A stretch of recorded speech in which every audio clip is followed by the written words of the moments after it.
গত কিছুদিন ধরে আমি বলে আসছি, পর্দার আড়ালে মার্কিন যুক্তরাষ্ট্রের সঙ্গে ভারতের সম্পর্ক শুধরে নেয়ার একটা প্রবল চেষ্টা চলছে। এটাও বলেছি ইউরোপীয় ইউনিয়ন এবং ইইউ তার সঙ্গে ভারতের যে বাণিজ্য চুক্তি, যাকে মাদার অফ অল ডিলস বলেছেন ইউরোপীয় কমিশনের president Ursula von der Leyen, এবং প্রধানমন্ত্রী মোদি যাকে বলেছেন ঐতিহাসিক চুক্তি, সেটা স্বাক্ষরিত হওয়ার পর ট্রাম্প সাহেব যেন একেবারে ব্যাকুল হয়ে পড়েছেন ভারতের সঙ্গে সম্পর্ক ভালো বা মধুর করার জন্য। আমি এটাও বলেছিলাম ভারতের পররাষ্ট্রমন্ত্রী জয়শঙ্কর ও মার্কিন সেক্রেটারি অফ স্টেট মার্কো রুবিওর মধ্যে জরুরি বার্তা হয়েছে, আরও হবে এই সপ্তাহে। পর্দার আড়ালে বাংলাদেশ নিয়ে যে একটা সিদ্ধান্ত নিচ্ছে আমেরিকা, আমি আমার আগের একাধিক ভিডিওতে বলেছি সে কথা। সিদ্ধান্তটা হলো কি? হলো ভারতের চশমা দিয়ে বাংলাদেশকে এখন থেকে দেখবে আমেরিকা। আমার সে কথা কারো কারো কাছে বিশ্বাসযোগ্য মনে হয়নি। তারা প্রমাণ চাইছিলেন, কিন্তু কিছু প্রমাণ গত দুদিন আমি দিয়েছি, আর আজ দেব চরম প্রমাণ। গতকাল যে ঘটনাটি ঘটেছে সেটা দেখলে অবিশ্বাসীদের ধারণা নিশ্চিতভাবেই পাল্টাবে। ঘটনাটা হলো, প্রেসিডেন্ট ট্রাম্প নিজে ফোন করে প্রধানমন্ত্রী মোদির সঙ্গে কথা বলেছেন। এই কথা যখন চলছে তখন ট্রাম্প ইন্ডিয়া টুডে ম্যাগাজিনের কভার স্টোরি শেয়ার করেছেন মোদির সঙ্গে। কি কথা হয়েছে দুজনের, এবং ইন্ডিয়া টুডে পত্রিকার কভার স্টোরি বা কি ছিল যা প্রেসিডেন্ট নিজে শেয়ার করেছেন মোদির সঙ্গে। এই ফোনালাপের বিষয়ে আমেরিকা ও ভারত সরকারের পক্ষ থেকেই বা কি বলা হয়েছে, বাংলাদেশের ক্ষেত্রে এই আলোচনার প্রভাব কি হতে চলেছে, এই সমস্ত বিষয় নিয়ে এখনকার প্রতিবেদন। প্রিয় দর্শক, গতকাল 2রা ফেব্রুয়ারি মার্কিন প্রেসিডেন্ট ডোনাল্ড ট্রাম্প এবং প্রধানমন্ত্রী নরেন্দ্র মোদির মধ্যে এক অত্যন্ত গুরুত্বপূর্ণ ফোনালাপ হয়েছে। এই আলোচনার সময় প্রেসিডেন্ট ট্রাম্প, আগেই বলেছি, ইন্ডিয়া টুডে ম্যাগাজিনের একটি বিশেষ কভার স্টোরি মোদির সঙ্গে শেয়ার করেন, যা বর্তমানে সোশ্যাল মিডিয়ায় ভীষণভাবে চর্চিত হচ্ছে। সেখানে ইন্ডিয়া টুডের সেই কভার স্টোরিটা কি ছিল?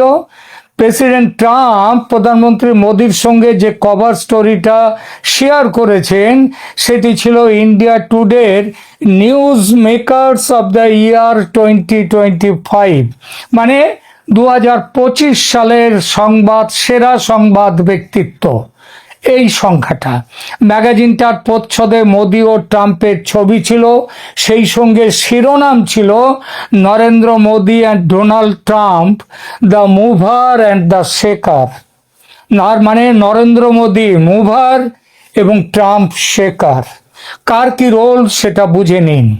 মুভার যে এগিয়ে চলে এবং শেকার যে ঝাঁকুনি দিয়ে চলে, ঝাঁকুনি দেয়। চলার পথে একে অপরের কিন্তু পরিপূরক, কেউ আলাদা নয়।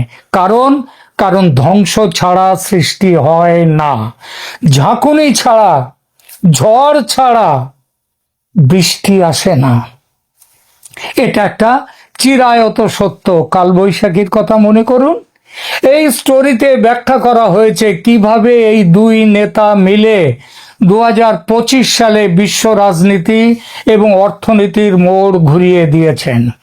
ট্রাম্প এই কভারটি শেয়ার করে তাদের বন্ধুত্বের গভীরতা এবং বিশ্ব মঞ্চে তাদের প্রভাবের কথা মনে করিয়ে দিয়েছেন। তাদের মধ্যে কি কি বিষয়ে কথা হয়েছে, এবার সেই বিষয়টিতে আসা যাক। দেখুন, দুই নেতার মধ্যে আলাপচারিতা ছিল অত্যন্ত হৃদ্যতাপূর্ণ এবং বেশ কৌশলগত। প্রধান আলোচনার বিষয়গুলো ছিল বাণিজ্য ও শুল্ক। ট্রাম্পের সাম্প্রতিক আমেরিকা ফার্স্ট নীতির অধীনে ভারতীয় পণ্যের ওপর বড় শুল্ক নেমেছে, লাগানো হয়েছে।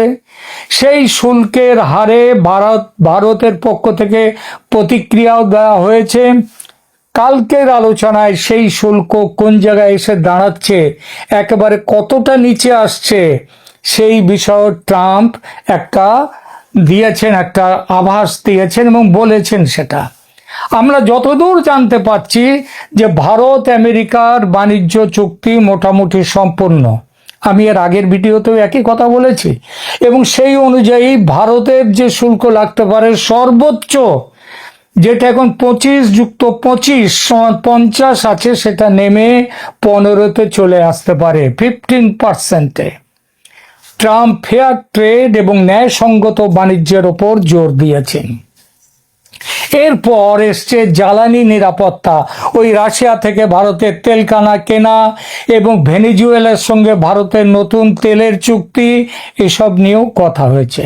ট্রাম্প ভারতকে আমেরিকান জ্বালানি ব্যবহারের জন্য অনুরোধ করেছেন। আঞ্চলিক নিরাপত্তার ব্যাপারটা হচ্ছে সব থেকে গুরুত্বপূর্ণ। ভারত প্রশান্ত মহাসাগরীয় অঞ্চলে মানে ইন্দো প্যাসিফিকে চীনের ক্রমবর্ধমান প্রভাব মোকাবিলা করার জন্য এবং কোয়াড জোটের ভবিষ্যৎ নিয়ে দুই নেতা আলোচনা করেছেন। ট্রাম্প বুঝিয়ে দিয়েছেন, বলেছেন যে এই ইন্দো প্যাসিফিকে চীনের প্রভাব রোধ করতে গেলে ভারতের একটা বড় ভূমিকা রয়েছে। এছাড়া ইন্ডিয়া ইউএস কম্প্যাক্ট কাঠামোর আওতায় প্রতিরক্ষা সরঞ্জাম উৎপাদন এবং প্রযুক্তি হস্তান্তরের অগ্রগতি পর্যালোচনা করা হয়েছে। একটা দীর্ঘক্ষণের বৈঠক হয়েছে। সেই বৈঠকের পর দুই দেশের সরকারের তরফ থেকে কি বলা হচ্ছে, ফোনের আলাপের পর দুই দেশের পক্ষ থেকেই ইতিবাচক বার্তা দেওয়া হয়েছে। ভারতের মিনিস্ট্রি অফ এক্সটার্নাল অ্যাফেয়ার্স থেকে বলা হয়েছে, প্রধানমন্ত্রী মোদী সোশ্যাল মিডিয়ায় জানান যে তাদের মধ্যে ট্রাম্প এবং তার মধ্যে অত্যন্ত উষ্ণ এবং ফলপ্রসূ ওয়ার্ম অ্যান্ড এনগেজিং কথা হয়েছে। ভারত ও আমেরিকার কৌশলগত অংশীদারিত্বকে নতুন উচ্চতায় নিয়ে যেতে তারা প্রতিশ্রুতিবদ্ধ। আমেরিকা ভারতে নিযুক্ত মার্কিন রাষ্ট্রদূত সার্জিও গড় এই ফোনালাপের বিষয়টি নিশ্চিত করেছেন। তিনি জানিয়েছেন, প্রেসিডেন্ট ট্রাম্প মোদিকে একজন অসাধারণ বন্ধু এবং দুর্দান্ত নেতা হিসেবে অভিহিত করেছেন। আমেরিকা চায় ভারতের সঙ্গে একটি স্থায়ী এবং বড় ধরনের বাণিজ্যিক চুক্তিতে পৌঁছতে। প্রেসিডেন্ট ট্রাম্পের এই কভার শেয়ার করা তার নিজস্ব ক্যারিসম্যাটিক স্টাইলেরই অংশ, যা দিয়ে তিনি বোঝাতে চেয়েছেন যে 2025-এর মতো 2026 সালেও বিশ্ব রাজনীতির কেন্দ্রে এই দুই নেতাই থাকবেন, মোদি ট্রাম্প। প্রেসিডেন্ট ট্রাম্প এবং প্রধানমন্ত্রী মোদির এই ঘনিষ্ঠতা এবং ফোনালাপ বাংলাদেশের জন্য কিভাবে ভীষণ রকমের তাৎপর্যপূর্ণ, এবার সেই প্রসঙ্গে নিয়ে কথা বলি। ট্রাম্পের আমেরিকা ফার্স্ট নীতি এবং দক্ষিণ এশিয়ায় ভারতের নেতৃত্বকে স্বীকৃতি দেওয়ার এই ঘটনা বাংলাদেশের রাজনীতি ও অর্থনীতিতে ব্যাপক প্রভাব ফেলবে। এর সম্ভাব্য প্রভাবগুলো এবার বিশ্লেষণ করা যাক একটা একটা করে। প্রথম কথা হচ্ছে কৌশলগত প্রভাব। 2025 সালের শুরুতে ট্রাম্প সরাসরি বলেছিলেন, 13 ফেব্রুয়ারি সম্ভবত ওয়াশিংটনে হোয়াইট হাউসে বসে ট্রাম্প বলেছিলেন, আমি মোদিকে পাশে বসিয়ে বলেছিলেন, আমি বাংলাদেশ ইস্যু প্রধানমন্ত্রী মোদির ওপর ছেড়ে দিচ্ছি। তারপর এই এতগুলো মাস তারপর অবস্থা একটু অন্যদিকে যাচ্ছিল। আজকের ফোন আলাপে সেই অন্যদিকে যাওয়াটা বন্ধ হয়ে গেছে। তাদের মধ্যকার ঘনিষ্ঠতা আরো স্পষ্ট করলো যে দক্ষিণ এশিয়ায় স্থিতিশীলতা বজায় রাখার ক্ষেত্রে ট্রাম্প প্রশাসন ভারতকে আঞ্চলিক অভিভাবক হিসেবে মেনে নিচ্ছে। এর কি ফলাফল? ফলাফল বাংলাদেশের নির্বাচন, বর্তমান অন্তর্বর্তীকালীন সরকারের স্থায়িত্ব, পরবর্তী সরকার গঠন, এই সব কিছুর ওপর ভারতের প্রভাব মেনে নিল আমেরিকা। এখন থেকে ভারতের অবস্থানই ওয়াশিংটনের নীতি নির্ধারণে বড় ভূমিকা পালন করবে। কোনো বড় সংকটে আমেরিকা বাংলাদেশের সেটা সরাসরি হস্তক্ষেপ করবে না, ভারত যা পরামর্শ দেবে সেই পরামর্শ অনুযায়ী চলবে, এটা আজকে বুঝিয়ে দিয়েছেন ট্রাম্প। এরপরে অর্থনৈতিক প্রভাব, শুল্ক যুদ্ধ, ভিসা জটিলতা এখানে বাংলাদেশে কিভাবে প্রভাব ফেলবে। দেখুন, ট্রাম্পের কঠোর বাণিজ্য নীতির প্রভাব বাংলাদেশে সরাসরি পড়তে শুরু করেছে। ভিসা বন্ড, যেটা 21শে জানুয়ারি 2026 থেকে ট্রাম্প প্রশাসন বাংলাদেশের ভ্রমণকারীদের জন্য $15,000 পর্যন্ত সিকিউরিটি বন্ড বাধ্যতামূলক করেছে, যা বাংলাদেশি টাকায় প্রায় 20-21 লক্ষ টাকার মতো। আজকের ফোনালাপে অবৈধ অভিবাসন নিয়ে ট্রাম্পের কঠোর অবস্থানের প্রতিফলন ঘটেছে, যা ভবিষ্যতে বাংলাদেশিদের জন্য মার্কিন ভিসা পাওয়া আরো কঠিন করে তুলবে। এবং এই পরিস্থিতিতে বাংলাদেশকে সাহায্য করতে এগিয়ে আসতে পারে একমাত্র ভারত। ভারত বললে, ভারত যদি তার হয়ে অ্যাপ্রুভাল দেয়, তাহলে বাংলাদেশিদের জন্য ভিসা বন্ডকে নরম করতে পারে আমেরিকা, সেটাও আজকে আলোচনায় এসছে। এরপরে দেখুন, তৈরি পোশাক শিল্প, ট্রাম্প ভারতের ওপর শুল্ক কমিয়ে 15% নিয়ে আসতে চলেছে বলে খবর। এটা সর্বোচ্চ। কিছু ক্ষেত্রে ভারতীয় পণ্য আমেরিকায় যায় 0%, তার কোনো ট্যারিফ নেই, তার মধ্যে ওষুধ বিশুদ্ধ রয়েছে। এটা হলে বাংলাদেশের রেডিমেড গার্মেন্টস শিল্প শেষ, কারণ বাংলাদেশের রেডিমেড শিল্প 20% তার শুল্ক, আর ভারতের 15%। বাংলাদেশ মাল পাঠাতে হলে অনেক কষ্ট করে পাঠাতে হবে, খরচ করে, আর সেখানে ভারত তো তাদের ওখান থেকে সরাসরি পাঠিয়ে দেবে। সুতরাং বাংলাদেশের রেডিমেড গার্মেন্টস শিল্প শেষ, বাঁচাতে তখন ভারত ছাড়া কেউ নেই বাংলাদেশের পাশে। ট্রাম্প চান ট্রান্সশিপমেন্ট ফ্যাসিলিটি বন্ধ হয়ে যাওয়ার দরজা খুলে দিয়ে ভারত বাংলাদেশ সহজ বাণিজ্য শুরু হোক, সেই কথাটাও হয়েছে গতকাল। আর একমাত্র ভারত রাজি থাকলেই, ভারত পাশে থাকলেই যে বাংলাদেশের বাণিজ্য বাঁচবে, সেই পথটা খুলে দিচ্ছেন ট্রাম্প। এরপর আসুন ভূ রাজনীতি, জিওপলিটিক্সে চীন বনাম আমেরিকা ভারতের মিলিত অক্ষ।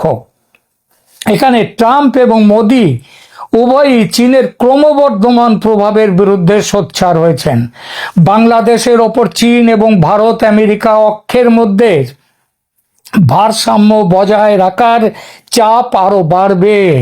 বিশেষ করে বড় কোনো অবকাঠামো প্রকল্প বা প্রতিরক্ষা চুক্তির ক্ষেত্রে ঢাকাকে এখন পা ফেলতে গেলে অনেক ভাবতে হবে এবং ভারতের মতামত নিয়ে চলতে হবে। ভারতের মতামত নিয়ে ঢাকাকে অনেক বেশি সতর্ক হতে হবে, কারণ ট্রাম্প প্রশাসন ইন্দো প্যাসিফিক অঞ্চলে ভারতের কৌশলগত স্বার্থকে অগ্রাধিকার দিয়ে ভারতকে এখানে নেতার আসনে বসিয়েছে। এর অর্থ কি? এর অর্থ লালমনিরহাট বিমানবন্দর কিংবা মংলা কিংবা ড্রোন তৈরির কারখানা, অস্ত্র তৈরির কারখানা, এক কথায় ইউনূসের চীনকে দিয়ে, পাকিস্তানকে দিয়ে ভারতের ওপর চাপ তৈরির প্ল্যান ভোগে চলে গেল। ভোগে সংখ্যালঘু ইস্যু ও মানবাধিকার, সেই বিষয়টিও ট্রাম্প, আপনারা জানেন, বরাবরই ধর্মীয় স্বাধীনতা এবং সংখ্যালঘুদের অধিকার নিয়ে ট্রাম্প সরব থাকেন। বিশেষ করে হিন্দু সম্প্রদায়ের বিষয়ে তার গত নির্বাচনের সময়কার টুইট বা বক্তব্য ভারতের পক্ষ থেকে বাংলাদেশে সংখ্যালঘু নিরাপত্তা নিয়ে কোনো উদ্বেগ জানানো হলে ট্রাম্প প্রশাসন সেটা অত্যন্ত গুরুত্বের সাথে গ্রহণ করবে। এর ফলে বাংলাদেশের অভ্যন্তরীণ রাজনীতিতে পরোক্ষে মার্কিন চাপ এবং প্রত্যক্ষভাবে ভারতের নজরদারি বহুগুণ বাড়বে। এই বাড়াটা কিন্তু বাংলাদেশের পক্ষেই থাকবে, কারণ এটা যত ধর্ম নিরপেক্ষ হাওয়া বাংলাদেশে থাকবে, বাংলাদেশে বইতে শুরু করবে, হিন্দুরা যেমন তাতে খুশি থাকবে, তারা যেমন সুরক্ষিত থাকবে, তেমনি সাধারণ মুসলিমরাও উগ্রপন্থী মৌলবাদের হাত থেকে বাঁচতে পারবে। রোহিঙ্গা ইস্যুতে আসুন। রোহিঙ্গা ইস্যুতে ট্রাম্পের ভূমিকা বরাবরের মতোই সংকোচনমূলক হতে পারে। আমেরিকা যদি বৈশ্বিক সংস্থাগুলো থেকে তহবিল প্রত্যাহার করে, যেমনটি ট্রাম্পের সাম্প্রতিক পদক্ষেপে দেখা যাচ্ছে, তবে বাংলাদেশে অবস্থানরত রোহিঙ্গাদের ত্রাণ সহায়তা নিয়ে বড় ধরনের টানাপোড়েন তৈরি হবে এবং সেই অবস্থা থেকেও মানবিক কারণে রোহিঙ্গা সমস্যা সমাধানের জন্য ভারতকে এগিয়ে আসতে হবে। এবং ভারত বললে আমেরিকা বাংলাদেশের জন্য বিশেষ কোনো ব্যবস্থাও নিতে পারে, যা বাংলাদেশের পক্ষে ভালো হবে। তাহলে সংক্ষেপে ব্যাপারটা দাঁড়াচ্ছে, ট্রাম্প মোদি রসায়ন মানেই হলো দক্ষিণ এশিয়ায় ভারতের কণ্ঠস্বর আমেরিকার কানে আরো জোরালো হওয়া। বাংলাদেশের বর্তমান শাসক বা মিয়া ইউনুসের ও জামাত জোটের জন্য এটি প্রবল সংকার। আর এখানেই আসছে নির্বাচন স্থগিত হওয়ার বিপুল সম্ভাবনা, কারণ যেভাবে 12ই ফেব্রুয়ারির ভোট হওয়ার কথা, ভারত তার ঘোর বিরোধী।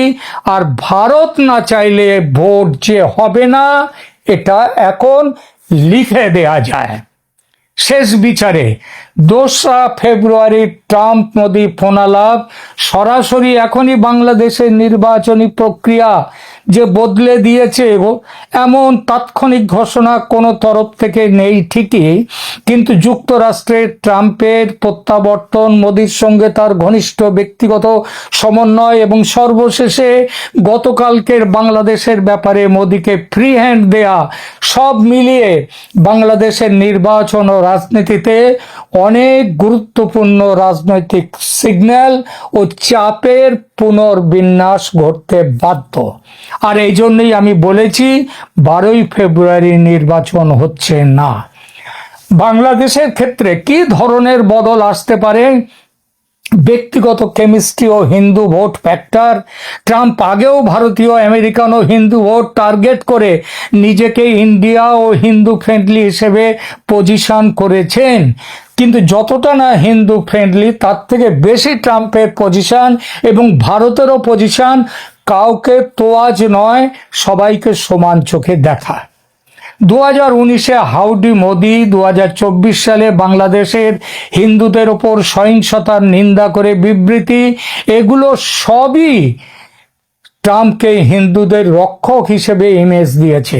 ট্রাম্প বারবার বলেছেন, India is my friend, India is my good friend and Modi is my good friend. এর মানে ট্রাম্পের কাছে বাংলাদেশ প্রসঙ্গ অনেক সময় হিন্দু মাইনরিটির লেন্স দিয়েও দেখা হবে। এত ভারতীয় ডায়াসপোরা ও ভারতীয় ডানপন্থী ইকোসিস্টেমের সাথে একটা যোগসূত্র ট্রাম্পের তৈরি হয়ে গেল। এই লেন্স মোদি ট্রাম্প সম্পর্কে রসায়ন ঢুকে গেলে, এই লেন্সে বাংলাদেশের রাজনীতিতে মাইনরিটি সিকিউরিটি ইস্যু জোরদার হবে, যেটা ভারতের নিরাপত্তা এজেন্ডার সাথেও মিলে যায়। একই সঙ্গে বাংলাদেশকেও রক্ষা করতে পারবে ইসলামী উগ্রপন্থার হাত থেকে। ট্রাম্প মোদির গতকালকের সম্পর্কে নতুন রসায়নে সর্বনাশ হলো মোহাম্মদ ইউনুসের। তার দল, এনসিপির এবং জামাত সহ ইসলামী উগ্রপন্থী দলগুলোরও বড় ক্ষতি হয়ে গেল। আরো ব্যাপক অর্থে বলতে গেলে বলতে হয় যে গত 1.5 বছর ধরে যে মুক্তিযুদ্ধ বিরোধী, উগ্র ধর্মীয় মতবাদ ও পাকিস্তানপন্থী আখ্যান গিলে খাচ্ছে বাংলাদেশকে, সেই আখ্যানের মরে যাওয়ার রাস্তা তৈরি হয়ে গেল।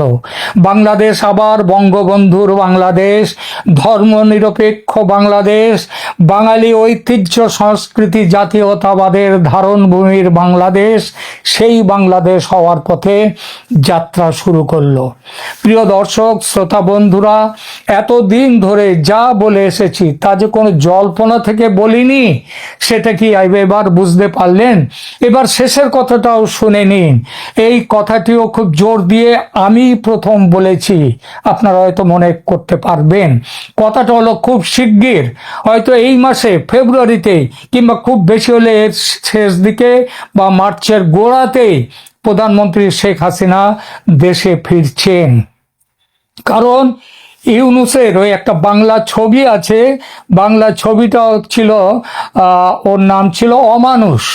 সেই অমানুষ উত্তম কুমার শর্মিলা ঠাকুরের ছবি, শক্তি সামন্তের পরিচালনা, শ্যামল মিত্রের গান, সুরারোপ। সেই ছবিতে একটি গান ছিল, ফেটে গেল ফেসে গেল কালীনাথের ঢোল। তাই এখানেও সেইটাই বলেছি যে ফেটে গেল ফেসে গেল মিয়া ইউনূসের ঢোল। এবার আসছেন শেখ হাসিনা, দেশে ফিরছেন। তাকে শতাব্দীর সেরা অভ্যর্থনা জানাবার জন্য প্রস্তুত হন। বাংলাদেশের আকাশ বাতাস কাঁপিয়ে আওয়াজ তুলতে হবে, জয় বাংলা, জয় বাঙালি, জয় বঙ্গবন্ধু, জয় জননেত্রী শেখ হাসিনা। আমরা সবসময় অনেক আলোচনায় বলি না, অনেকে দেখবেন আলাপের টেবিলে বলে বসে, হ্যাঁ আওয়ামী লীগ ভালো কাজ করেছে, অনেক ভালো কাজ করেছে। যারা এখন ক্ষমতায় আছে, ডক্টর ইউনূস সরকারের আশপাশে থেকে যারা ক্ষমতা ভোগ করছে, এরা শুধু ওই ফেসিবাদ বলে, মানুষ এটা এখন আর ওইভাবে গ্রাহ্য করে না। কিন্তু ভালো কাজ করলেও খারাপও কম করে নাই, বেশি করে ফেলছিল। এবার বলে না, আওয়ামী লীগ অনেক বেশি করে ফেলছিল। এই কথাটা আমি যদি বলি, 1.5 বছরে আছে বিএনপির ক্ষেত্রে প্রযোজ্য। বিএনপি এখনকার যেই পরিণতি, জামাতের মতো দল বিএনপিকে চ্যালেঞ্জ করে বসেছে, এটা বিএনপির প্রাপ্য ছিল। কারণ দেখেন, তারেক রহমান 6-7 হাজার মানুষকে বহিষ্কার করছে 1 বছরে। কতটা তাদের দলের নেতা কর্মীরা বেপরোয়া হয়ে গেছিল, এটা আর অপেক্ষা রাখে না। এবং আজকের এই পরিণতির পেছনে বিএনপির ওই যে তৃণমূল বিএনপির বাঁচায় রাখছিল শেখ হাসিনা আমলে, সেই তৃণমূলই আবার এই কাজটা করলো। মুক্তিযুদ্ধের পরে বহু মুক্তিযোদ্ধা অন্যায় অপরাধে জড়িয়ে পড়েছিল না? এই বিএনপি আওয়ামী লীগকে তাড়ানোর পরে দেশটারে একেবারে যাচ্ছে তাই অবস্থা তৈরি করলো। আর এখন এমন একটা সিচুয়েশন তৈরি করছে, দেখেন বিএনপির সেফ হওয়ার 2টা রাস্তা, তার নিজস্ব যে ভোট, এই ভোট ব্যাংক এখন আর কাজ করছে না। তাকে হয় 2টা রাস্তাতে একটা বেছে নিতে হবে, হয় আওয়ামী লীগের মুখাপেক্ষী হতে হবে, আওয়ামী লীগের সঙ্গে ইন্টারনাল সমঝোতায় যাইতে হবে, সেটা ভারতের মধ্যস্থতায় হোক, যেভাবেই হোক। আর নাহলে তাকে জামাতের সাথে ওই যে একটা আমি তুমি সমঝোতা নির্বাচন, যে ঠিক আছে যত যাই করো তোমরা তো মেজরিটি পাবা না, ঠিক আছে তোমাদের 70-80টা থাকলো বা 110-20টা থাকলো, আমার থাকলো 180টা, চলো মিলেমিশে আমরা দেশটা চালাই, আওয়ামী লীগের আসতে দিব না।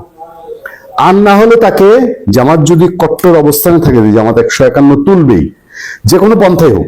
জামাত তো পন্থাগুলো তো এখন ওপেন হয়ে যাচ্ছে, জামাত বিভিন্ন পন্থা অবলম্বন করছে, তারা বিপুল ভোটার স্থানান্তর করেছে, কোটি কোটি কোটি কোটি টাকা ঢালছে। আর বিএনপি ওই দুর্বলতার সুযোগটা 16 আনা নিজেদের ফায়দা হাসিল করছে। সেই ক্ষেত্রে আওয়ামী লীগের কাছে যাবে, দরজায় যাবে, সেই পথটাও তো বিএনপি রাখেনি।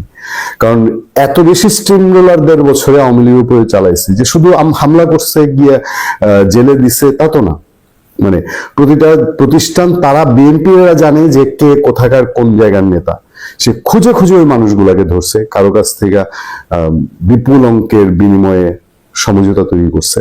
এর মূল্যবোধ এখন দিতে হচ্ছে। এবং বিএনপি যে করেছে, খারাপ কম করেনি, এর কিছু প্রমাণ আমাদের সামনে। 5 আগস্ট পরবর্তী 91.7%, বলতে পারেন প্রায় সব সহিংসতার সঙ্গে বিএনপি সম্পৃক্ত। আর 20.7%-এর সঙ্গে আওয়ামী লীগ। ট্রান্সপারেন্সি ইন্টারন্যাশনালের ইফতার জানানোর বক্তব্য ধরে আমরা এর আগে আলোচনা করেছি। এই 17 মাসে সারা দেশে মোট 600টি রাজনৈতিক সহিংসতার ঘটনা রেকর্ড করা হয়েছে, যাতে 158 জন রাজনৈতিক কর্মী নিহত এবং 7082 জন আহত হয়েছেন। এটা আমি আগেই জানিয়েছিলাম আপনাদেরকে। ওই ট্রান্সপারেন্সি ইন্টারন্যাশনালের যে গবেষণা, এই গবেষণা অনুযায়ী 5 আগস্টের পর ঘটা রাজনৈতিক সহিংসতার 91.7% ঘটনার সাথে বিএনপি যুক্ত। এটা ওই যে গবেষণাটা আমি বললাম যে ট্রান্সপারেন্সি ইন্টারন্যাশনাল একটা গবেষণা তুলেছে, গবেষণা প্রতিবেদনে দেখা গেছে যে 20.7% ঘটনায় আওয়ামী লীগ, 7.7% ঘটনায় জামাতে ইসলামী এবং 1.2% ঘটনায় জাতীয় নাগরিক পার্টি এনসিপি সম্পৃক্ততা রয়েছে। এনসিপির 1% আমি বলবো 100%, কারণ এই এনসিপির 1% করারও কথা না। স্বৈরাচারের পতনের 1.5 বছর প্রত্যাশা ও প্রাপ্তির শীর্ষক গবেষণা এটা বলা হয়েছে। টিআইবি জানায় এই বিভিন্ন দলের মধ্যে অভ্যন্তরীণ কোন্দল এবং রাজনৈতিক সহিংসতা অব্যাহত রয়েছে। 2024 সালের আগস্ট থেকে 2025 সালের ডিসেম্বর পর্যন্ত এই 17 মাসে সারা দেশে মোট 66টি সংঘাত ঘটেছে। এটা আগেই জেনেছেন। এই ঘটনাগুলোর মধ্যে 550টিতে বিএনপি নেতাকর্মীদের সম্পৃক্ততা পাওয়া গেছে, আর 124টির ক্ষেত্রে আওয়ামী লীগের সদস্যরা জড়িত। ফলে সরকারের স্বরাষ্ট্র উপদেষ্টা বললো না যে নির্বাচনের আগে যে কোনো সংঘর্ষে বা আইন শৃঙ্খলা পরিস্থিতি অবনতির ঘটনায় আওয়ামী লীগকে দায়ী করা হবে। এখন তো প্রমাণ বের হলো কারা করছে দেশে।